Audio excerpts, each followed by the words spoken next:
เถอะมาแต่เสือเด้สองไอ้น้องแล่นนำก้นกันเป็นคนเอาน้องเนาะปุ่นได้อยังเด้นะได้อยังเด้ปาติโทเพิ่นมาแต่ลิ้นมีจักเลยนี่ทุกคนได้เพื่อเลอะนะฮะได้เพื่อเลอะบุญเพ่งน้องได้เพื่อนน่ะได้จอกน้ำบ่อืมโอ้มีเงินอีกโอ้ สบายดีพี่ๆทุกคนเนาะสวัสดี FC ประเทศไทยเออสบายดีบุญเพ่งสบายดีสลอยก็คือสบายดีตัวทำตัวสดใสเอ้าเพื่อนรักษานี่นะเอาเลยโอ้บุญเพ่งจนลงเนาะคิดว่ากงก้อยมาได้เจอเดี๋ยวกินน้ำแม่น้ำนะเออบุญเพ่งมาแต่เสื้อเนี่ยเสื้ออย่างได้อย่างหันผมหน่อยจะมาจะบอกนอนสัญญาไปเสื้ออะไรบ้านี้บ้านนั้นมาพี่เด้อมาวุ่นเด้อเบิ้งในน้องกับแล่นไปทำคนพี่มันมีมันมีเอ้ย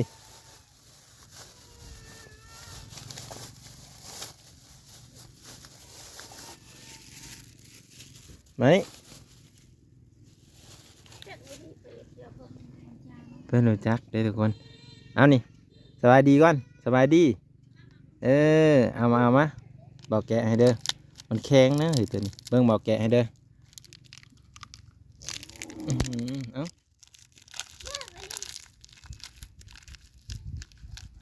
กินได้ปะอุ้ยห้อยคือเป็นอันนั้นบุญเพ่งเขากินว่าหนึ่งแล่นเลย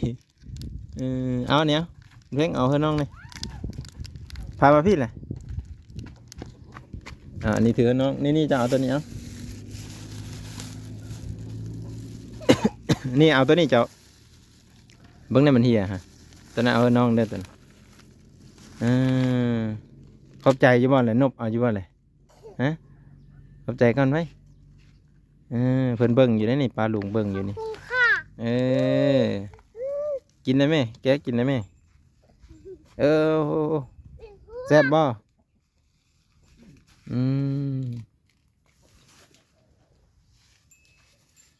เอ้าคล้ายไว้ยังทุกอย่างหน้าตุเลี้ยงอ้าวมาดูหน้าตัวเล็กหนึ่งนะตัวเล็กว้ายเพิ่นว่าซื้อขนมใช้ได้ปกติหรือว่าโทรศัพท์เจ้าบางเทื่อก็ไม่มีสัญญาณมันบอกถ้าว่าสัญญาณเมื่อคืนนี้ไม่มีสัญญาณเลยอยู่เหินเจ้าก็บ่มีบ่มันโมเฮงบัดอยู่เหินเขาสะดำก็มีสัญญาณเนาะมึงมีหมดไม่มีนะมันมีบางบ่อนเมื่อคืนนี้ยากเยอะสัญญาณอะไรสัญญาณโมเฮงนี่เอาเลยเด้อเอาเลยเด้อเอาไว้ดีๆใจมันขาดเอาไปซื้อขนมกินได้นะน้ำแม่น้ำแม่น้องเลยฮะเยอะนะ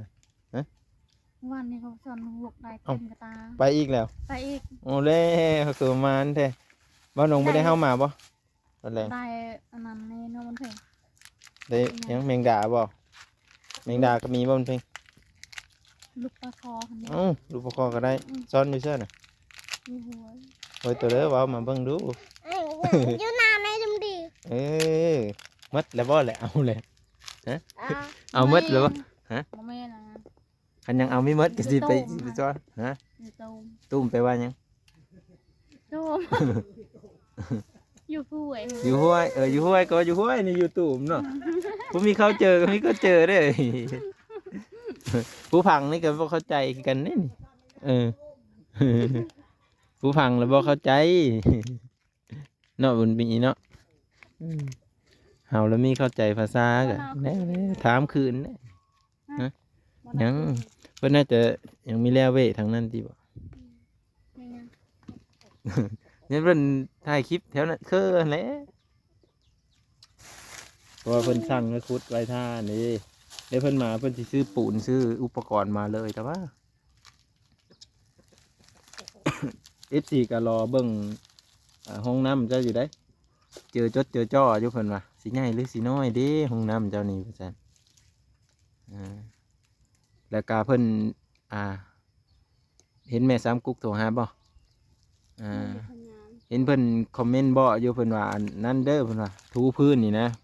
พื้นแป้นน่ะเพื่อเอากระโปรงมะพร้าวมาถูเพิ่นว่ามันจังเลื่อมจังงามคันเอาน้ำแล้วยังมันดอกแซ่บบ่แซ่บบ่ใส่กินได้ไหมแม่ไหมเมลินเลยน้องกินน้ำเนี่ยน้องเลยเนี่ยแหละเดี๋ยวมาเลยไหมป้อนเลย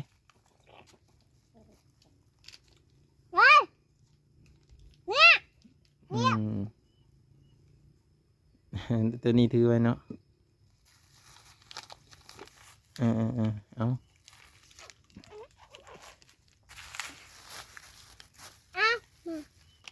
บอกบุญเพ่งไปซ่อนนี่ว่ะนี่ไปซ่อนอยู่ตุ่มบ่โอ้ไปซ่อนอยู่โห้ยเนาะพอได้อยู่ได้กินเนาะหาอยู่หากินกันซ่อนลูกขั่วซ่อนกุดจีรอเมื่อนั้นโพจะไปหาหน่อไม้ก็ได้อยู่บ่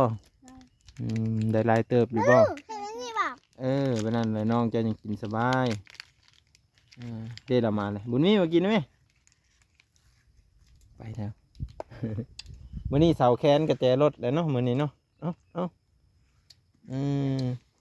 หรือว่ายังแคนอยู่ว่ากระแจรถเสาแล้ว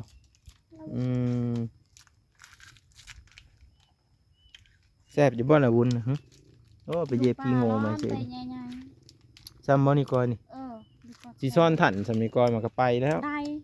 ได้บ่เต็มคอ เสือแหละมดแล้วบ่จะเบิ่งนะดูอยู่หมอ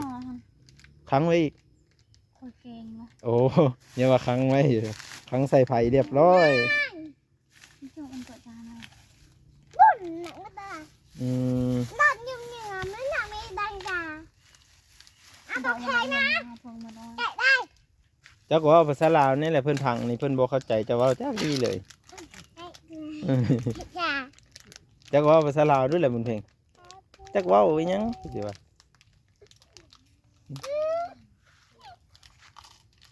บุญเพ่งว่าอีหยังแหละบุญนี่บุญ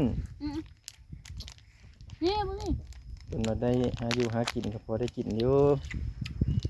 อิ่มแล้วเก็บไว้ในก่อนเงินใส่ถุงไว้นี่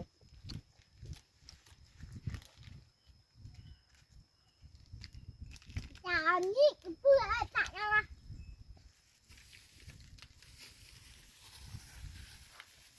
เด็กตรงลิงกันน่ะตรงลิงกันที่บ้านน่ะตัวตาเอกตาคงใหม่เพลงยังยื้ออยู่บ่หนังเสียนหนังสืออ่านได้อยู่บ่บ่แม่นลืมหมดเลยไหมจักยังได้อยู่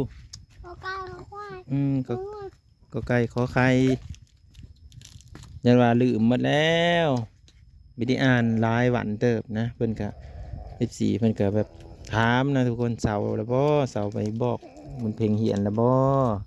ก็คืออันนี้เข้ามาก็บอกเพิ่นคือเก้าวันแล้วทุกคนพอได้อ่านในอันนี้เนาะก็ถ้าบ่เวลามันจ่อแหงก็บ่ได้ผ่าอ่านนะเป็นแล้วอิ่มน้ำหมานี่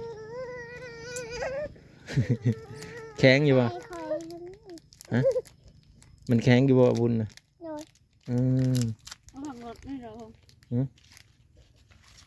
เห็นรถบาทนี่อิ่มแล้วว่ะน้องฮะน้องเลยก็เกิบก็ได้เกิบงะมาลีเนาะปุ๊อย่าเย็บที่เงินนะเก็บไว้เนี่ยฮะเต็มตีนอันเนี้ยเก็บใส่ถุงแม่เจ้าฮะน้องกินนี่แหละเบิ้งในน้องกินทุกอย่างเนี่ยเบิ้งสิแกะนี่ให้น้ำค่ายตัวนี้เรากินเลยปุ๊บ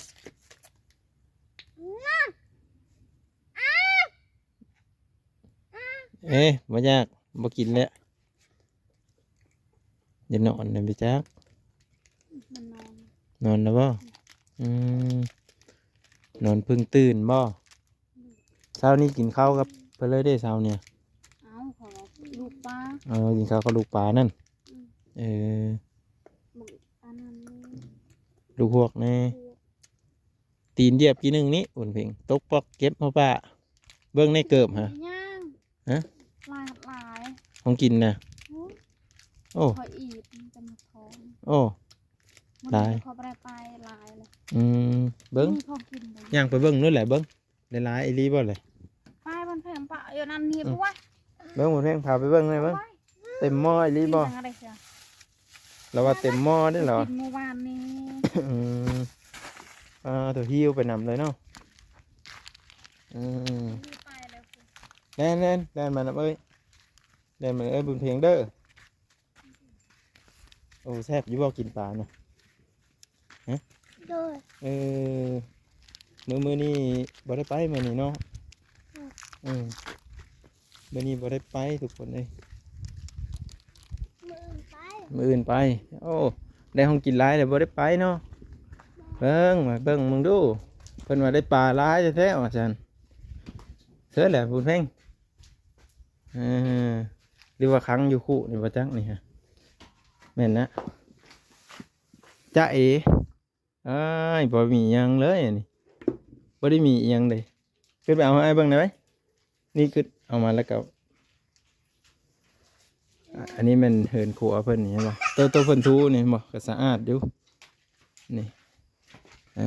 สะอาดนี่ยังค่ะพายสะอาดนี่ยัง ฮะ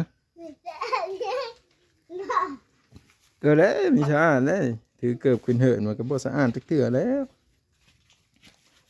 ก็ปลดเกิบเลยผมถือหอดไหนบ่ขี้ดินเต็มหมด ขอค่ะ จะขึ้นมาน่ะบ่ขึ้นดอกขึ้นไปรถจังฮะอาสิเบิ่งให้ดอก แบบไปเถอะค่ะ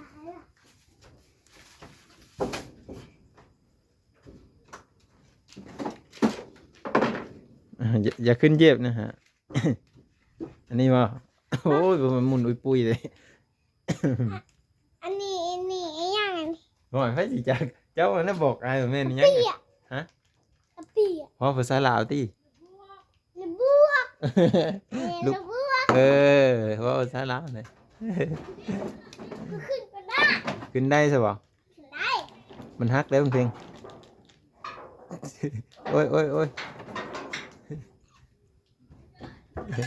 เบิ่งไงเบิ่งป้าติโทแม่นความเพิ่นว่านี่เนาะปะคอเนาะไอ้ทุกคนพี่ลึกพี่โลโออันนี้นี่เต็มหม้ออันเนี้ยซ่อนเอาหมดเลยบ่หั่นบาทเดียวเลย เต็มพะแยง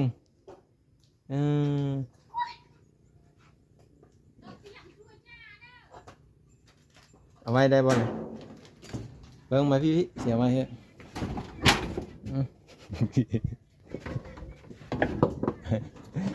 จับมือเพลงเนาะ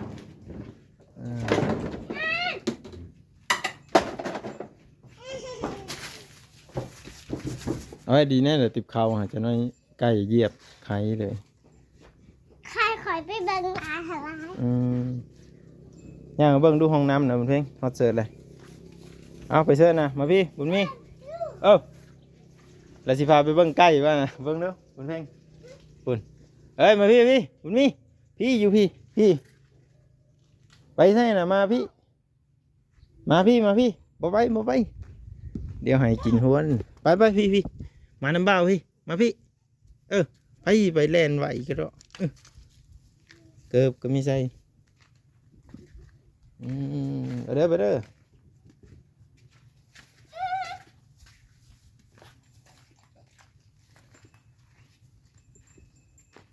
เป็นกะมีแต่ถ้าอันเครื่องมือยังนั่นแหละมาทุกคนเนาะกะอันนี้ก็เป็นคลิปต่อมาเนาะโอ้ยานเลยเนาะมันเลิกเนาะอย่าพาน้องมาใกล้เด้อยันน้องตกเด้น้องตกตรงนี้เอาบ่ได้ขอฮักเลยเด้ฮะค่อยขึ้นกันนั่งค่อยไม่ได้ อันนี้ลุกไปเด้อเป็นเรื่องเดี๋ยวน้องจะตกตรงนี้บ่ได้เรื่องเล่นเล็กน้อยมันจะแล่นเสียได้กลุ่มไปยังปุ่นเพ่งจับเอา อันนี้น้ำกินเพิ่นอันนี้น้ำกินนี่มาพี่ยังพี่พี่มาพี่ ว้าวไปเลยเด้นี่พี่มาน้ำพี่บุญเพ็งพี่แล่นลงรถ พูแล่นไปนะผู้เอาพอสั่งสิเอาไม้ไล่ซะเอายานบ่ฮะไปเด้อยานเด้อเอามาเด้อ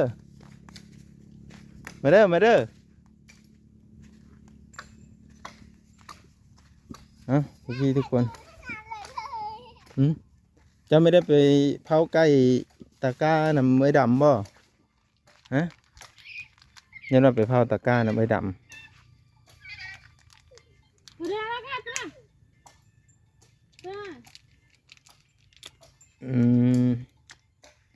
ยันว่าพรวิไลโทรหาแล้วก็เอาเฟซนั่นเธอบ่แม่นจ้ะเนาะว่าเอาเฟซเจ้าผู้อยู่ไทยนั่นแหละโอ้บ่มีเด้อตัวนี้บ่มีสลอยเพิ่นก็พังเพียงเนาะม่วนอยู่บ่พังกะ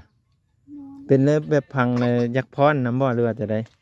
เห็น FC หลายคนก็ถามสลอยคือมักม่วนแท้เพิ่นว่าแบบว่าม่วนในมกในใจเนาะแต่เก่าเคยเห็นบ่แบบนี้มอดไว้ก่อนเลยสิถามคักๆนี่นะเปิดเองนะนี่เปิดเองได้เลยมอนลงแล้วไปสิเล่งขึ้นตัวลุ่มสุดนะ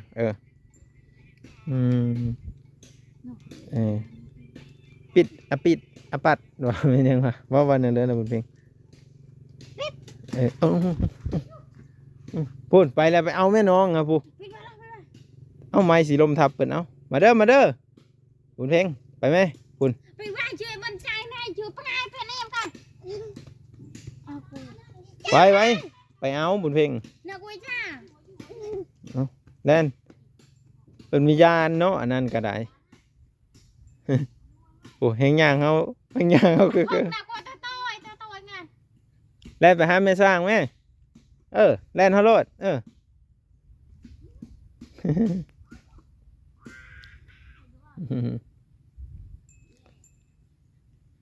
เป็นเทียนหาหัวบ่โอ้ลินได้เขาเองปกติแล้วแม่นไอรีบ่เพิ่นว่าได้โทรศัพท์แล้วมีเบิ่งบุญมีไลน์คอมเมนต์อยู่ได้อันนี้ก็ได้สิถามนี่แหละพายบ่เบิ่งมื้อเช้านี่ฮะถามอันนี้ไปหากินโอ้ยยังหายขออีกเห็นบ่เราหายได้ได้โทรศัพท์นั่นเราสิดึกทิมได้น่ะเห็นบ่ให้บ่ลาวไว้ซะอันนั้นเราหายได้ทุกคนน่ะเห็นบ่อันนี้ถามซื่อๆใจเย็นๆไปหาของกินให้ลูกกินสักเชื่อผมมีแม่นสิอยากให้ปานนั้นเราดีๆก็ได้ก็เอาอยู่แม่นบ่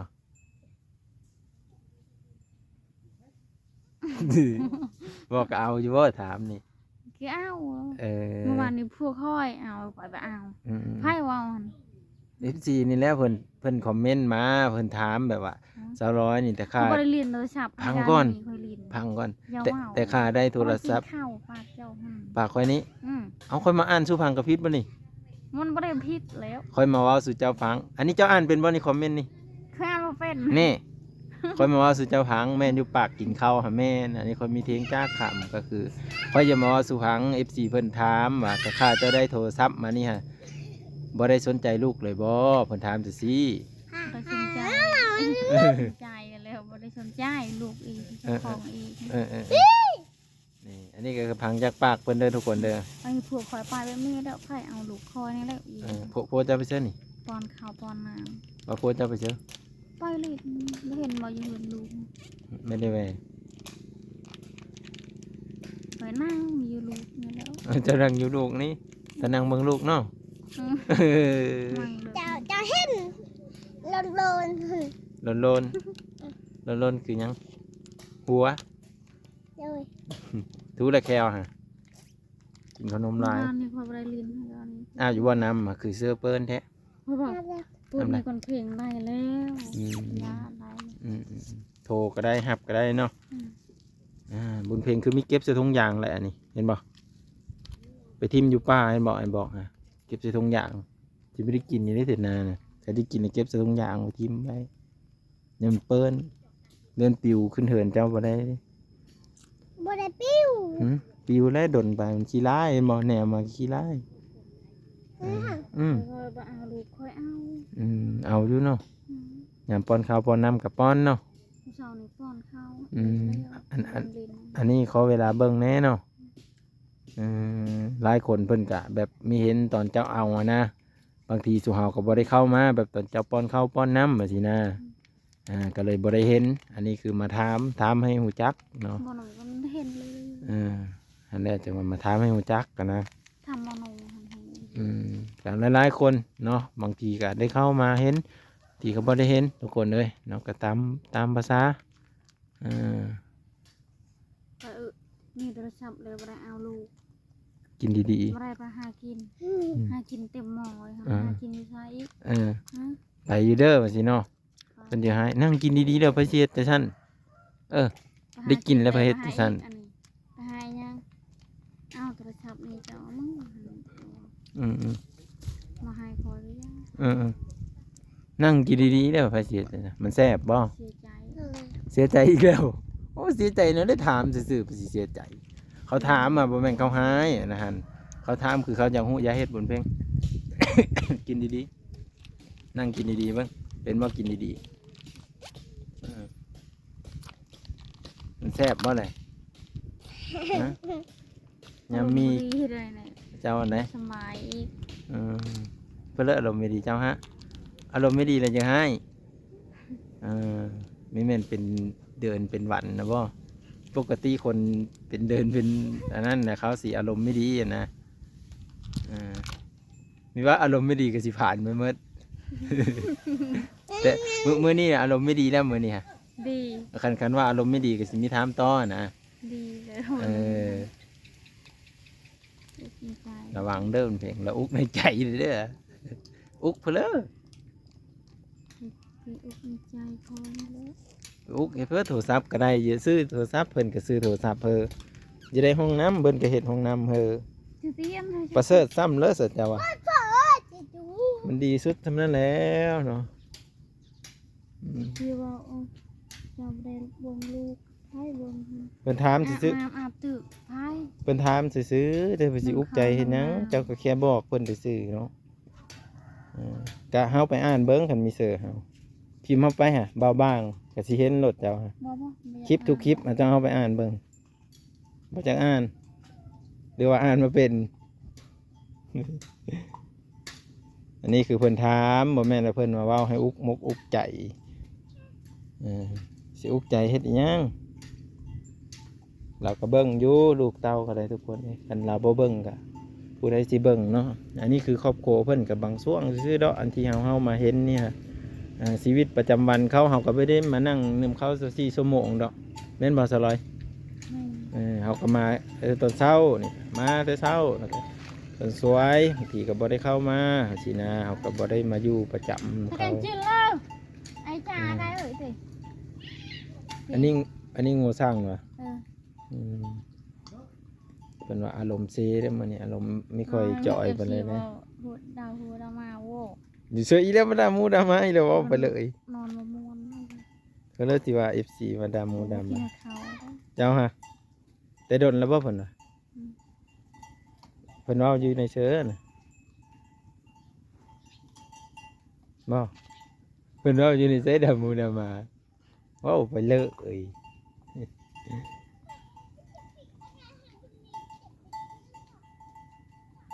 เราจักกดนะก่อนปิดเน็ตได้เป็นอยู่บ่ปิดเปิดได้อยู่บ่ยื้อแล้วบ่ลองเบิ่งเลยไม่จื้อซ้ำใครรอผ้าบ่ได้ดัง2-3 วันมานี้อารมณ์เราไม่ค่อยดีนะทุกคนได้ถามไปเพิ่นสิด่าค่อยผู้ถามนี่แหละเพิ่นไม่ได้ด่า FC เนี่ยฮะ ใช่ เห็นบ่เราบ่เห็นว่า ฮะ บ่เรา อ๋อสิถามหาแต่เบาลาวนะบ่เห็นว่าก็ได้ฮอดยามเพิ่นมาเพิ่นก็มา บ่นมบ่เห็น บ่นงฮอดยามเพิ่นมาเพิ่นก็มา ไปซื้อยา ไปซื้อยาบ่เอาเงินให้เพิ่นแล้วบ่ ยาหมดเลย ยาหมดแล้ว ก็จะลวนโอนมา เอาเพิ่นโอนให้แล้วก็ดีแน่แต่เป็นห้องน้ำยาบ่นี่หรือแนวเลย ไม่ ไม่ได้เป็นห้องบ่บ่าวนงผู้ไปเอาเพิ่น เป็นห่วงแล้ว บ่เป็นห้อง เป็นห่วง เป็นห้องคือกันเนาะก็เป็นห้องแล้วนะ เอายาไก่หัดไก่ไปบ่เป็นห่วง ไก่บ่ โอ้เสียหนู เซโนสีใจเนาะ ไก่บ่ ปิ้งไก่เซโนเนาะเคยกินบ่ปิ้งไก่เซโน บ่เคยกิน เคยกินแต่ปิ้งเป็ดบ่ ไม่ ปิ้งเป็ดเซโน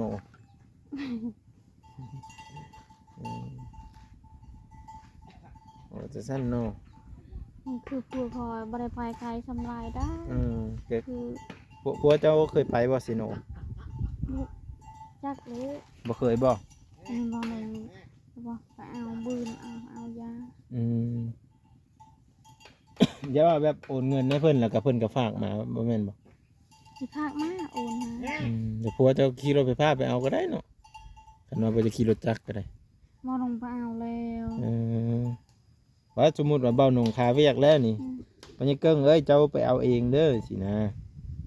มันบ่ไปมันเว้า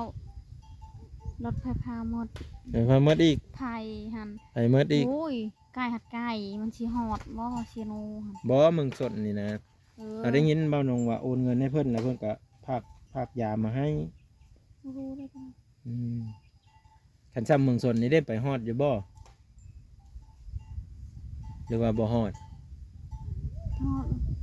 ซ้ำเมืองสดนี่ไปฮอดเนาะ คือฮอดตอนนั้นเขาไปเย็บชิ้น นี่เจ้าไปกันยังฮอดบัดเจ้ามาได้จูงเอา เจียวเอามัน โอ้ยขี่ผู้เดียวมันก็ต่างจากขี่3ได้อันนี้น้ำหนัก3มันก็ มันก็ ไผมันก็สิหมดแฮงกว่าแฮงบิดมันก็สิร้ายกว่าสัญญาณมันจะดีปานใดเนาะ คือเฉพาะมีขนาดพุ่นพุ่นขึ้นบ่ จะติดต่อหาน้องกันยะได้บ่สิเนาะแม่นน่ะแม่นความเพิ่นนั่นแล้วทุกคนเพิ่นเว้าก็ได้เนาะอันนี้เอามาถามซิเด้อทุกคนเด้อจะได้เพิ่นมาว่างไปยุ่งเรื่องชาวบ้านทำไม อยู่ดีๆก็ได้ อันนี้คือเสือกเรื่องชาวบ้านอีกนะทุกคนยุ่งเรื่องชาวบ้านอีกแล้วบ่บางมาถามเพิ่นซื้อเด้อพี่ทุกคนเด้อเพิ่นเลยที่เป็น FC เพิ่นกันนั่นแหละฮู้จักกันไว้ซ้ำนั่นเนาะแล้วรถไฟฟ้าเด็กอันอยู่เทิงเหือนบ่ ไปสากแบต โอ้ไปซักแบตซักอยู่เหือนอันอิหยังก็เหือนลุงผู้บ่ซักรถอยู่เหือนลุงเนาะ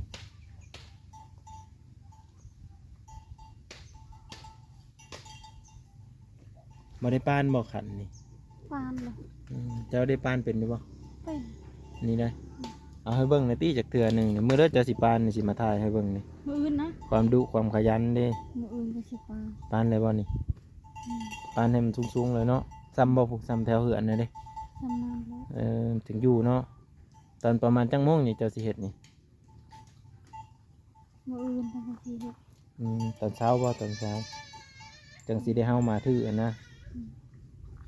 มันจะว่าอันนั้นตอนเช้าครับสิได้เฮามานะ มันนี่มือเลยสองมือ เมื่อยๆมันบ่ มือ ข้าวอันเจ้าไปหากินหวานนี่ครับไปจักโมง 7-8 โมง บัดมาได้ซะ มาเต้น มากินข้าวเพลนพี่บ่ เออเนี่ยแต่มื้ออื่นนี่เจ้าบ่ได้ไปหาห้องกินบ่ซะ มืออื่นเหรอไม่เห็นว่าน้ำไม้คอยค่ะ มีหน่อไม้อีก อืม ได้เห็นแต่ป่านะ น้ำไม้นี่ส้มนี่ เอ ส้มเข อ ต โอ้ผัวจะไปได้หลายเนาะเต็มกระสอบบ่เรามา มาลาย บ่อันสิเจ้าไปหันได้จักหมูป่านะจังบ่ได้หลายปลาคอนะ ตะคอเห็นบ่5 โมง 5หมูบ่อันลูกมันอันนั้นได้จักลูก ลูกหัน ได้จักจุ่มแบบมันเป็นจุ่มอยู่ เป็น นะ จุ่มนะ จุ่มเดียวฮะ เป็นจุ่มเดียว เออ แบบนี้ เออ เอาจุ่มเดียวหันพอเลย พอ มาเลยโตพี่น้องไปตาเย็บไปตักเนาะอยู่เฉยเด้มีลูกปลาคอนี่สิไปซ่อนเบิ่งไปตะม่วนนี่ได้เป็นตัวขึ้นมาเต็มแม่มันไม่ได้นะ บ่เห็นเลย โอ้ยแม่มันนะสุเฮาเอาแล้วมือก่อนน่ะ จะเอาเลย สมพอเราคิดว่าเอ้ามันคือถือง่ายแท้เด็กน้อยซ่อนซื่อๆอย่างได้สำแฮนเลย อืม พอดีสำแฮนค่อยนี่แต่ว่ามันยังมีไข่อยู่ได้อยู่หันนะคิดว่ามันน่าจะไปไข่ไว้นะประมาณซ้ำนี้แหละพี่ๆทุกคนเนาะเดี๋ยววิดีโอหน้าพอกันใหม่ทุกคน ก็คือมื้อนี้ก็เป็นบ่ได้ไปทางใดเนาะอยู่มื้อนี้สร้อยเป็นอารมณ์เสียนะทุกคนทำร้ายบ่ได้ย่านคือกัน อีช่างคือ บ่ดังก็ไม่ได้นะอารมณ์เสียเนี่ยโอ้อันตรายนะคนอารมณ์เสียก็คือคนอารมณ์ดีเลยแต่เพิ่นแหนมนี่เฮายังเยอะถอยๆนั่น เอามาคิดแล้ว มีแนวคิดแล้วเอาโย มึง เอา คิดแล้ว เออนี่แหละทุกคนเดี๋ยวสร้อยให้โหเด้อ เอาจบไว้พี่น้องเอ้ยเนาะขอบคุญขอบคุณป้าลุงที่เข้ามาให้กำลังใจและติดตามตลอดมาเด้อเดี๋ยววิดีโอหน้าเราจึงมาพอกันใหม่ทุกคนบายสบายดีสบาย สวัสดี อืม